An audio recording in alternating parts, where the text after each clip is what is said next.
Hola, hola, hello, you lovely beings, and welcome back to Muse.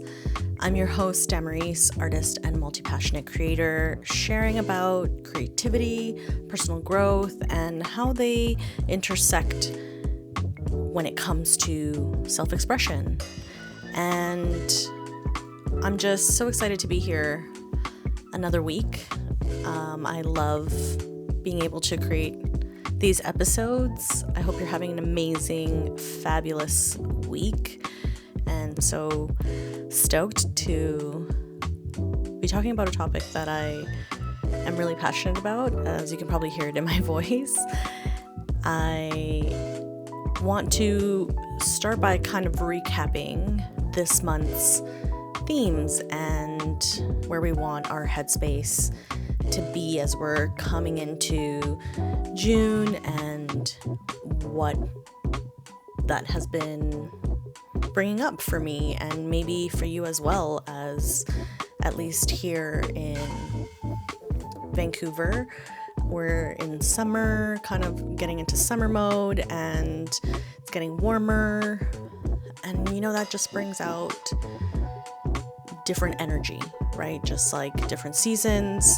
And right now it feels fiery. It feels like it's moving. And yeah, last week we started the month's themes talking about bringing the intention and the awareness to activation and clarity and kind of that fiery movement energy, not just about acknowledging where we're at right now, but actively moving through the things that we're trying to get going.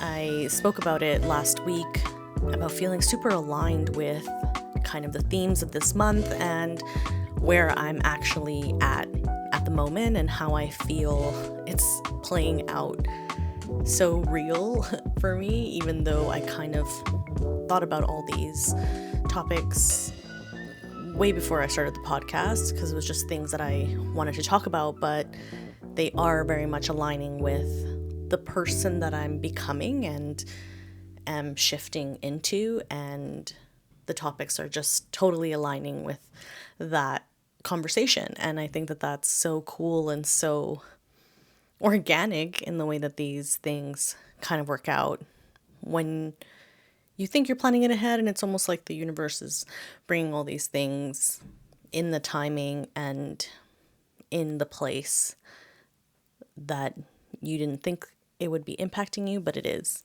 This creative energy that I'm feeling, and I think is really activated right now. And I think this time is meant to reclaim that creative energy, to accept it, to not question it so much, to not try to understand all of it, and not to dilute it or suppress it. I think this time is meant for it to impact us exactly where we are right now, meeting us where we are right now, and being able to let it move through our lives in the way that we feel it's supposed to be moving. And I think being able to use our intuition, our hearts, our minds to really feel more so this creative energy than to try to understand all aspects about it. I think this creative force is, and maybe comes from somewhere deep within us, of our feelings or emotions or thoughts that are a desire to want to be expressed and put out into the world. Not necessarily always shared with others. I don't think expression has to always be public, or even public to like friends or family. It can 100% be very personal, but I think the expression is to more so release it from within us, to express it and put it out. I would say even more so like expelling it from ourselves onto whatever way we can do that, whatever medium that works for you at the time. But I think the expression coming out in some way would be, even though you might not consciously be aware of it, it could be relieving an ache, like pain or an emotional ache. It could be an idea, come through a feeling or a thought that just is replaying in your mind.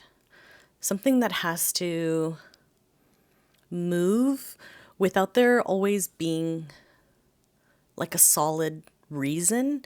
It just needs to come out and, like I said, expel itself from you. I think that creative force, creative energy, we don't always acknowledge what it is because it is kind of elusive. It's just, sometimes it's a feeling, sometimes it's a thought, sometimes,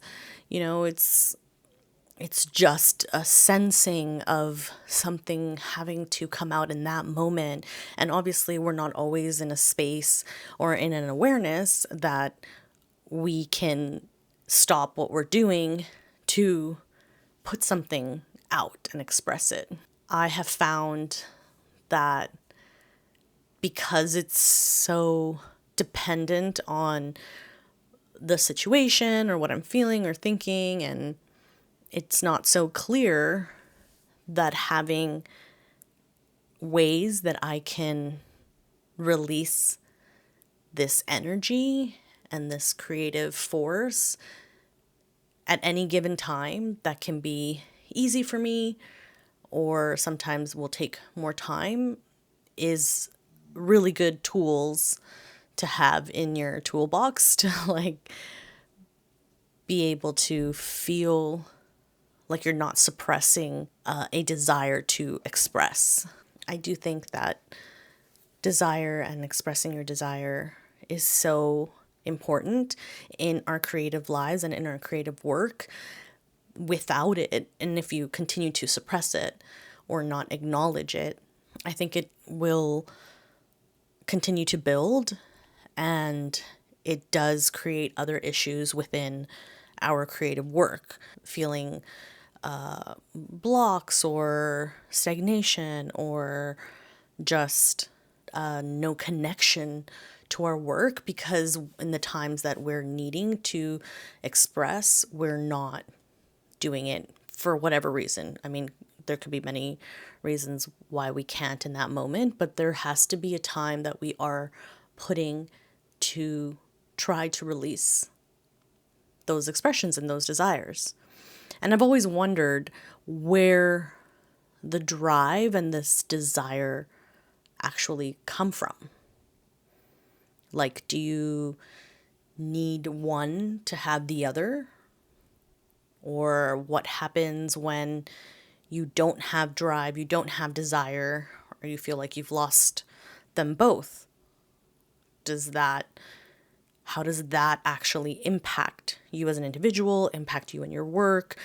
And how do you create from a space if you don't have these things, or you're not acknowledging this desire or this drive to create in whatever medium that looks like? Since I was young, I've always had really big ideas about things, and I'd contemplate things very deeply from a very young age, in having dreams and desires and wanting to create and express myself and, be a kid. I always have been this way.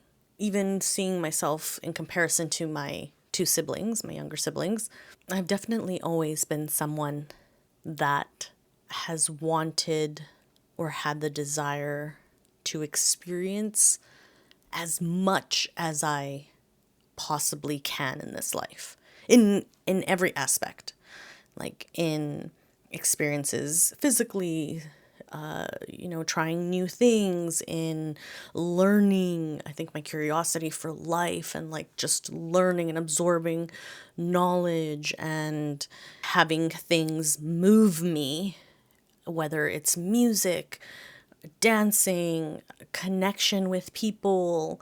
It wasn't anything that I necessarily saw in my parents. Like, I didn't really see that anyone else felt this way or experienced life in this way as a kid, or that even expressed it in this way. This was just me in my own bubble, in my own world, in my own head, wanting these big things, having these big ideas and desires and dreams of wanting to do it all. And I would express it. I would express it to my parents. I would express it to friends that I wanted to do this and that. And it was just always like more, more, more. And at least that's what it seemed like. And that's what I would express to people. This drive to aspire to more, there was never a ceiling for the things that I can learn or want to achieve. Drive is a topic I actually have asked a lot of people about often around me, and like friends, family, even other creatives and artists that I've met through pottery and doing markets and stuff, and just people that I've worked with that are also creatives. I think it's a topic that I tend to question a lot about myself and like to see and hear how other creatives find it and think about it, because I used to think that I had such high drive, but then on the flip side, I wasn't able to get myself to start projects. But my drive to and want to do things, and that push that I'm meant to be doing so many things, was always there. And I think that that's, even as a kid, like I just wanted to do everything. But I couldn't always get myself to start projects. And I think as I've gotten older, that was where I've had a few blocks in the past and a few areas that I've needed to work on. But from my little inquiries of like asking different people and family, friends, a lot of creatives feel this way and tend to lump, I think, drive and motivation together. But I think the reality is that drive is what keeps the motivation going. Even when you have lack of motivation, at least in my experience, the drive is always there. It doesn't leave. It's just kind of humming in the back, like an engine, like a little motor, waiting for you to be in a place to be motivated, so then you can use that drive to like push you and propel you forward. It's the thing that carries the flame, the torch, I guess, that carries the flame forward. And after contemplating this more, I've realized that I think we need to reframe the way that we think about drive and kind of this whole motivation drive aspect, because I think true drive, that kind of little hum, feels more magnetic, not militant. So that's drive, I think. And drive is kind of like the first essence of that creative energy force that I was talking about before. That's kind of like the beginning stages of you feeling there's something there. There's a little fire there, like a little, what do you call that? Ember that's kind of hot and waiting to ignite other areas, other things, which then brings me to desire. Love desire. I think desire, which I touched on a little bit, is kind of the next piece of the puzzle, the next stage, or I guess maybe the first piece, actually, because you can use drive as a means to propel you forward, but desire, the desire to actually get somewhere, to do something, has to, I think, be there as well to use the drive. Desire to me is a thing that makes you want to get up in the morning to do what it is you want to do. there first has to be that want, that desire to do the thing. Even if you don't want to do it, you have the desire to do it because you're already thinking about it and contemplating it, which is usually, a thought that then becomes an action. That's the drive. Without the desire, I don't think there is a way that you can move forward, because desire is like a flashlight that directs the focus to specific areas of our lives to then take action on. So where that light shines, your attention goes. Which is also why, if you're like me, you can have many desires, many interests, many things that you want to pursue and learn and have the curiosity for. And then it becomes difficult at that point to shine that light and direct that drive to so many things at once. And to actually take intentional action in each area. Because that little ember, that little fire is the light that exists within us. The drive is the focused light emanating from this fire that we use to guide us into the directions that we want to go and that we're pursuing.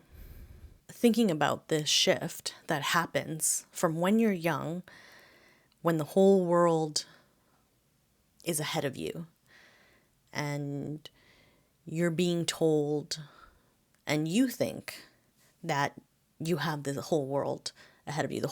You have so much time, right? Everyone tells you have so much time. When you're a kid, you don't think about time. It just reminded me of Jerry Seinfeld, who talked about that little bit of like growing up and everything is up when you're a kid. And I think that that's similar to time. We just think like there's so much time, and even adults tell you as a kid, like, you have so much time, you're young, like you just want to grow up. As a kid, you just want to be older, you want to experience the world, you aspire to have and do so many things. You want it all, these big dreams, and experience as much of life, of what life has to offer. And then I think that shift of when you become adults and as you start getting older, even in your teens and then start getting older, the things shift, right? Your perception of time changes. You don't have enough time. There's not enough time. You're getting older. There's only so many years left. You start thinking of time as limited commodity, which it is, but you actually acknowledge what time means. And then you have people tell you about it all the time. They tell you, oh, like, how are you planning to do all of that? How are you going to fit all these dreams and desires into your life? Like, how do you have enough time? How do you make time for that? You hear all these things, and it doesn't seem possible to people, at least in my experience, or sustainable to want and have the same way of thinking that you had when you were a kid, to want it all and have all these dreams and want all these experiences as you get older. People are like, that's not possible.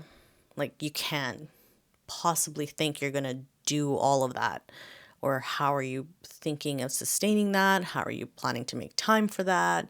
How do you even try to achieve that? Just question after question. And what I have found is like less excitement when you're having these conversations with people and being open about your excitement to experience and want it all. There's less excitement about it and less openness. And I feel like partly it's other people's limiting beliefs as well, and kind of projecting that onto you, because they don't necessarily see themselves being able to do it all, or even to think and fathom that they can even try to do as much as they could think they want to do. But I think for me, I've even I've even had people tell me, "Oh, but you can't have it all." Because I've literally told people before, I want to do this, and then I want to be able to have this, and I want to achieve this, and then maybe try even this thing. And I've had someone actually tell me, like, but you can't do it all. You can't have it all. And my first instinct was like, why? Why can't, like, who the heck said that you can't? Like, that's such a limiting belief. And I think at the moment I was more pissed because I'm like, first of all, who are you to tell me what I can and cannot have? Like, hello. But I think more so, I was just kind of shocked that this person could try to minimize my excitement and vigor to experience life to the fullest, possibly and more likely because they felt they couldn't do that for themselves. And in reality, that just like pushed me even more to be like, well, fuck, let me show you. Like, I'm going to do everything just because you said that. Like I'm gonna take over the whole world and do everything I've put on this list because you just said that it's not possible. And now I have to prove you wrong. But I mean, without having to be so aggressive in the way that I approach it, I think it's definitely something to think about. And it did make me think a lot about kind of drive and desire and like how we perceive ourselves within this topic. And I think you don't need to feel guilty or shame for wanting more out of life. Like, if I can drill that into you, if you're someone that has experienced this and people have kind of suppressed or pushed down this beautiful fire and light that you have to want every freaking thing that you can get out of life, I encourage you and I hope that you can feel that, one, you're not alone to feel this way and to want more out of life, and that there is no reason to feel guilty or to feel shame for desiring that. Even though it might seem like it's not quote unquote normal to other people, your desires are valid and your drive is so freaking precious.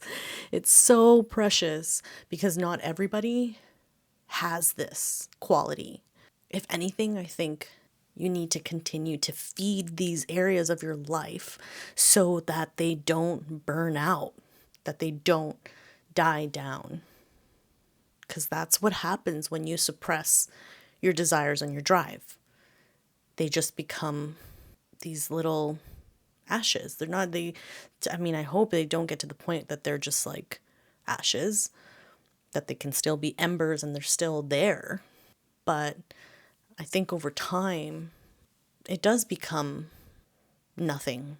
It does become just like ash. And that's so sad to even think about it. It's almost bringing tears to my eyes because I can't imagine that I would lose that aspect of myself. And then if I would have listened to that person that told me that I can't have it all, I wouldn't have what I have now. Like, that's just so devastating to think about. And I hope that this can ignite those little fires that you have of your desires and your drive. So those are kind of the first two steps into acknowledging these areas, these beautiful, very important pieces, I think, of who you are as a person and how you use those two qualities to then create and pursue your creative work. And then those two qualities, desire and drive, then bring us to momentum. And momentum is such a beautiful feeling. Momentum to me is emotional. It's not a logical process. I think momentum is very much emotional, which is why it comes and goes, and you can't really control when you have momentum and when you don't. You either have it or you don't. You're either in it or you're not, right? Like it's something that's very unclear as to how to ignite it and how to sustain it, actively sustain momentum. When momentum is, if we think about momentum as an emotional thing, not logical, but an emotional feeling or sensing in our bodies or an energy that you feel, it's typically something that feels good. It's alive. It's true. And then you use that to build from there. Because when it's an obligation, kind of the reverse, you tend to burn out, right? Which we spoke about before. We think as creatives that to keep momentum going, we need to be doing more and as fast as possible, because if we don't, then it'll be gone. In any moment, we're going to lose the momentum. We're going to lose that feeling that we had to like keep producing, and we're just scared to lose it. But I think less is more.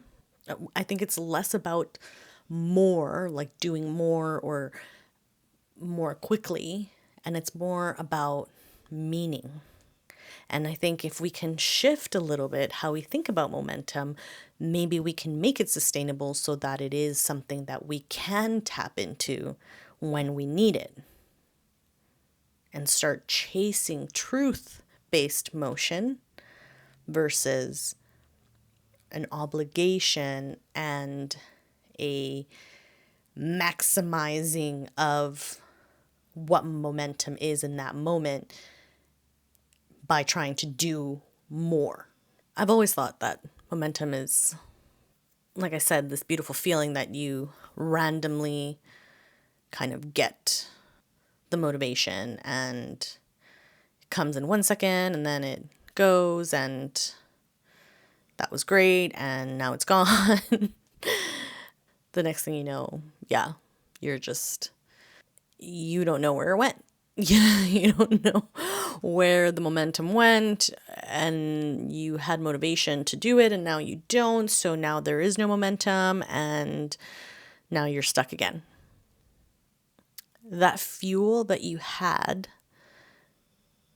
that was going hard died, and now you can't keep going with that project or whatever it is that you were working on because something else is pulling you in a different direction, whether it's another project or just like your own feelings, or you're burning out, like something else is pulling you in another direction, and now that momentum is gone. The things that I have found to help me move in these areas to keep it sustainable, to keep flourishing, and to keep the momentum going are as follows. 1, get clear on what your desires actually are. What is that want? What are you wanting to accomplish? And mainly, going deeper, is why are you wanting to accomplish those things? And I know you've been asked these questions before, and you've probably contemplated them before. And I think coming back to them again, or even more so in a time when you feel like you've lost the momentum and the drive to keep going, come back to this. Come back to getting clear on your desires again, why you're wanting to accomplish what you're wanting to accomplish, and what's the thing that lights you up about what it is that you're doing. Getting clear on that is gonna ignite and reignite that fire, that essence that is going to want to make you drive and push forward again.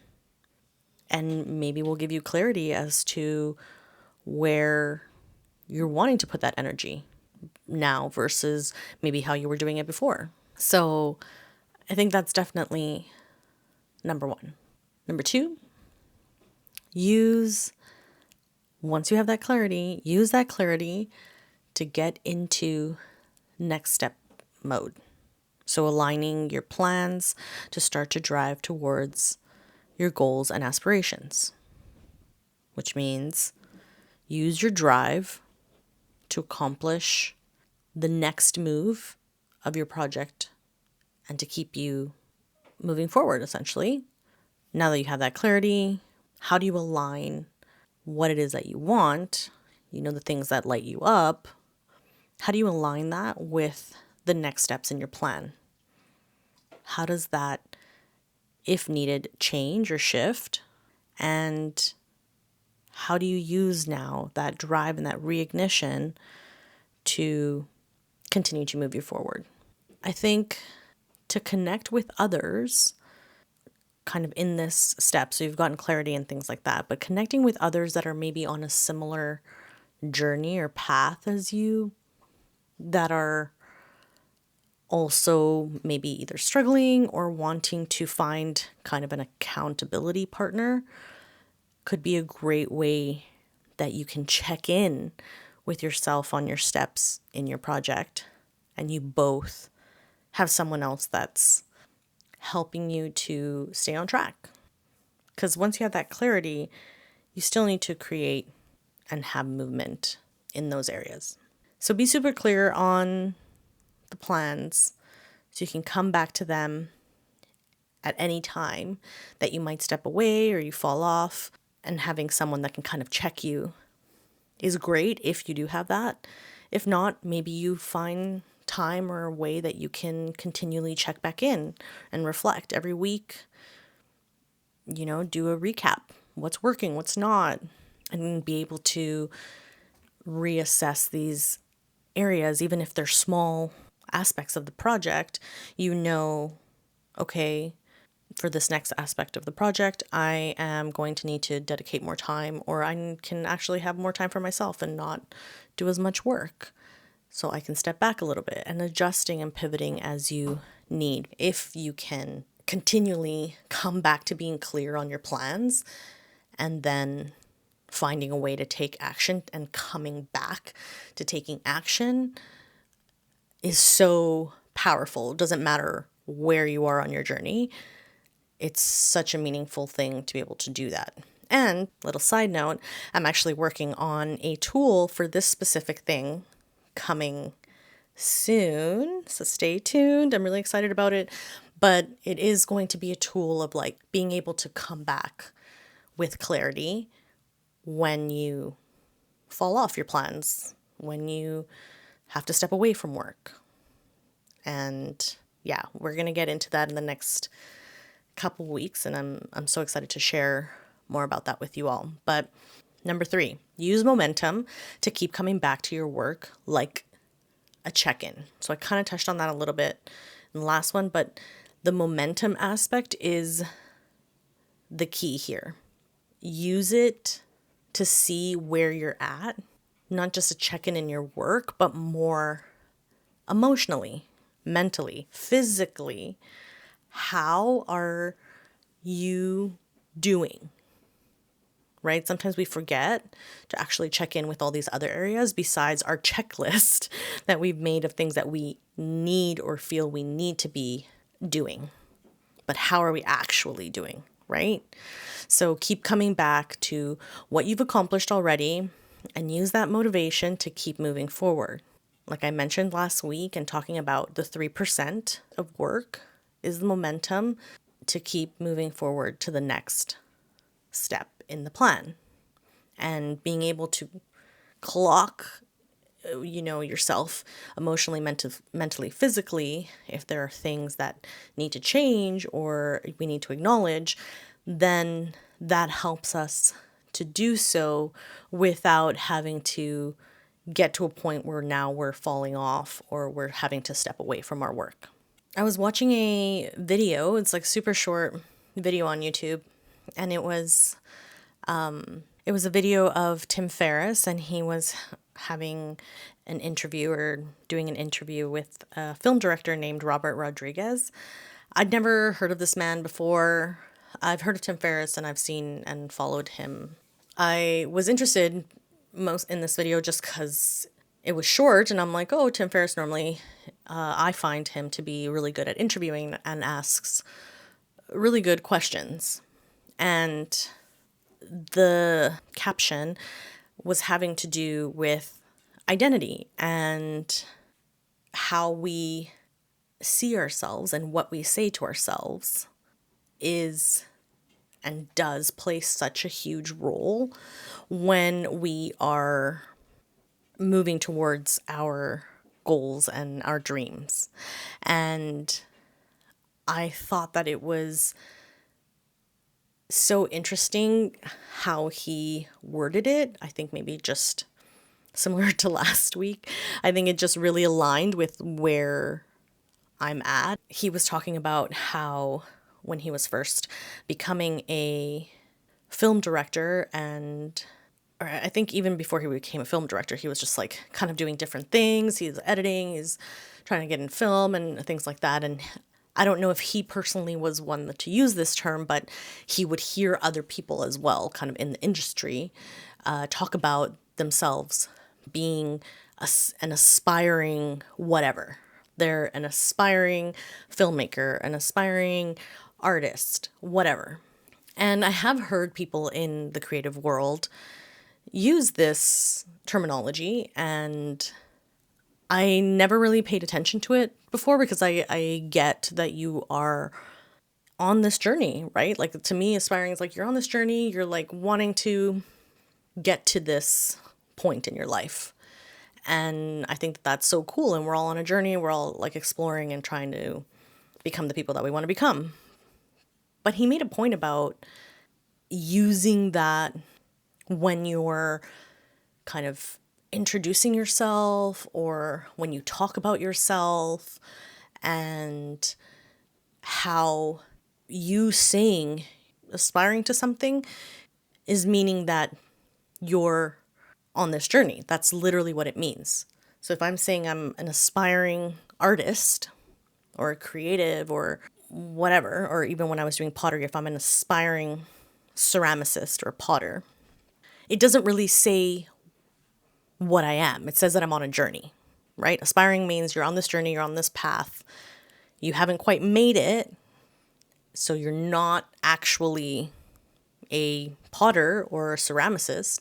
You are trying to become this thing. And for however long you use that terminology, aspiring, that's as long as you're going to be on this journey for, until I guess you have come to a conclusion that you're no longer aspiring and you are and have become that thing.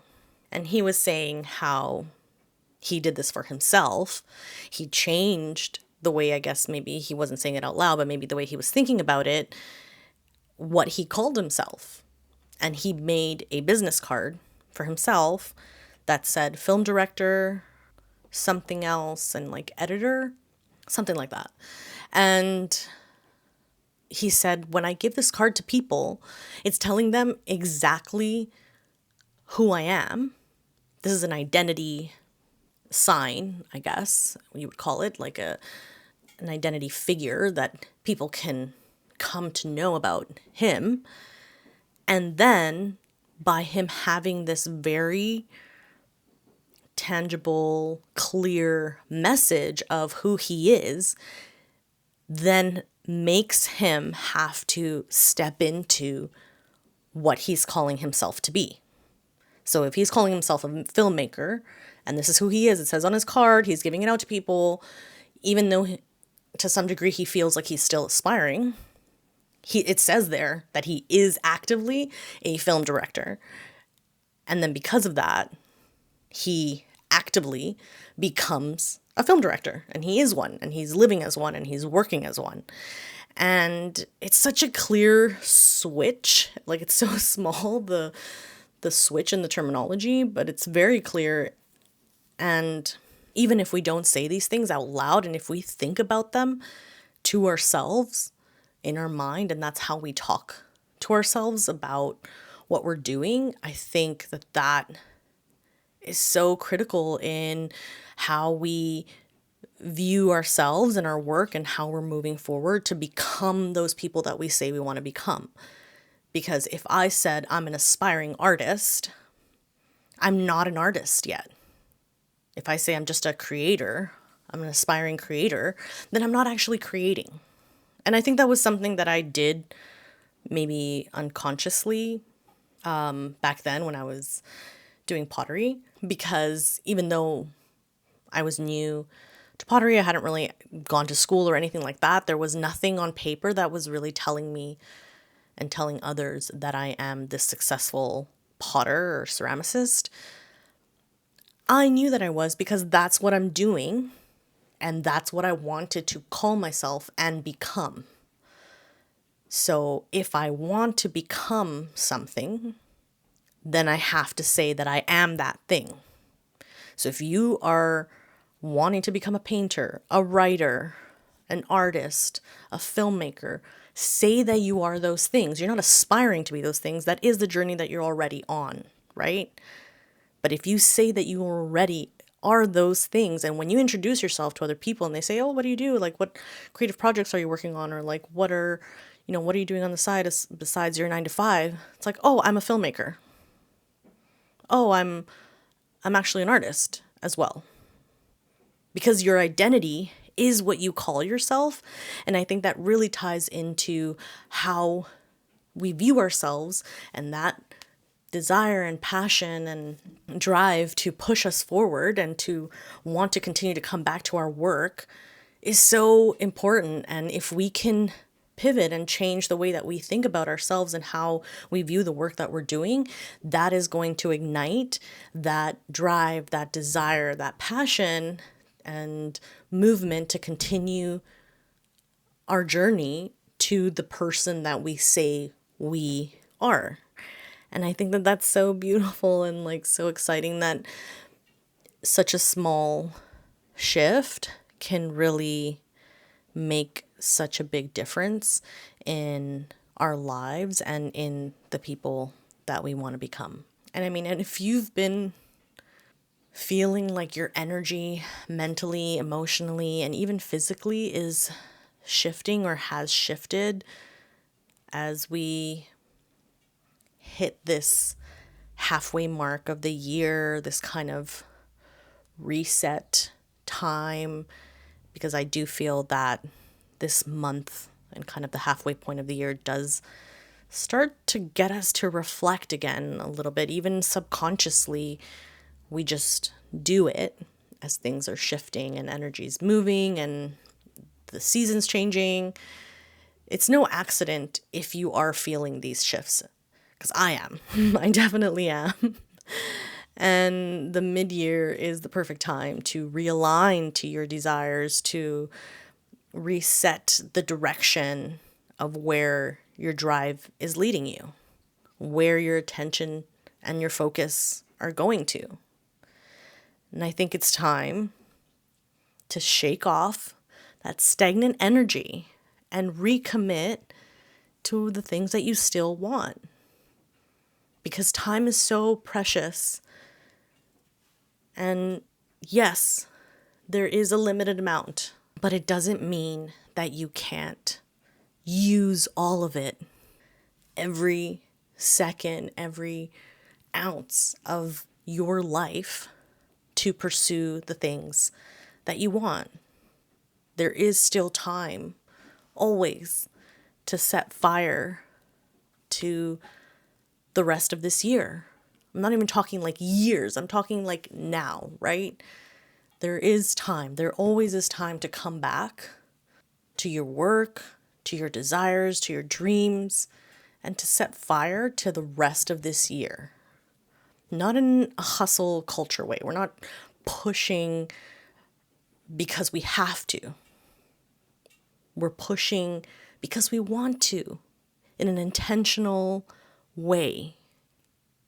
And I think if you can, and if it's time and you feel it's time, use that ignition, that drive and desire. I just want to say thanks so much for listening. I could talk about this all day. I could talk about this all day. I'm just so passionate about this topic. And I think it is the catalyst to how we move forward, and analyzing and thinking and reassessing where we are and where we want to be is so key to doing that. And I just hope that you liked and really felt encouraged to do that today, and that you feel that maybe you can start back or start again or continue on this journey of becoming the person that you want to become. If you like this episode, please like and share it with someone else who you think might get something out of it and maybe might need to have that little spark ignited again. I hope you have an amazing day, and as always, keep creating. Bye.